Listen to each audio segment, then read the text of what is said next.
નમસ્કાર, સ્વતંત્રતા ભારત સમાચારમાં તસવીર બોલે છેના વિશેષ અહેવાલમાં આપનું સ્વાગત છે। હું છું આપની સાથે ગુણવંત સરવૈયા। આજની તસવીર બોલશે સુરતની અને કોણ છે આ યુવતી તેની સમગ્ર વાત કરવા। આ યુવતી સતત ચર્ચામાં રહેતી હોય છે અને આ યુવતીનું નામ છે પાયલ સાકરિયા। સુરતના સૌપ્રથમ ઇતિહાસમાં મહિલાઓમાં વિરોધ પક્ષના નેતા તરીકે અત્યારે કાર્યરત છે। પાયલ સાકરિયા સમાજની મદદ કરવા માટે સતત દિવસ રાત દોડતા હોય છે। રાજનેતા અને પોલિટિક્સ કોને કહેવાય તે ખરેખર આ પાયલ સાકરિયાને જોતા કંઈક અલગ લાગે છે।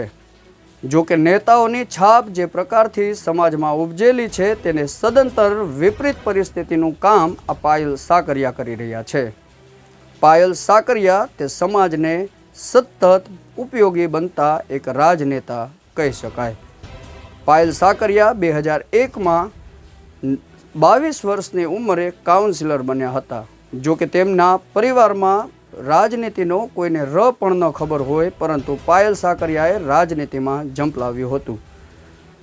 તે બહુમતીથી જીત્યા બાદ તેઓએ વિરોધ પક્ષના નેતા બનાવવામાં આવ્યા હતા। હાલમાં જે પરિસ્થિતિ સુરતમાં વરસાદની બની છે તેમાં પાયલ સાકરિયા લોકોની વહારે અને મદદ કરવા માટે સતત દોડતા નજરે પડે છે। આ તસવીર હાલ સોશિયલ મીડિયામાં ખૂબ વાયરલ થઈ રહી છે।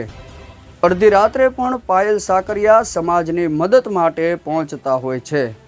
પાયલ સાકરિયા તે રાજનીતિમાં સૌથી નાની ઉંમરે ઝંપલાવ્યું હતું।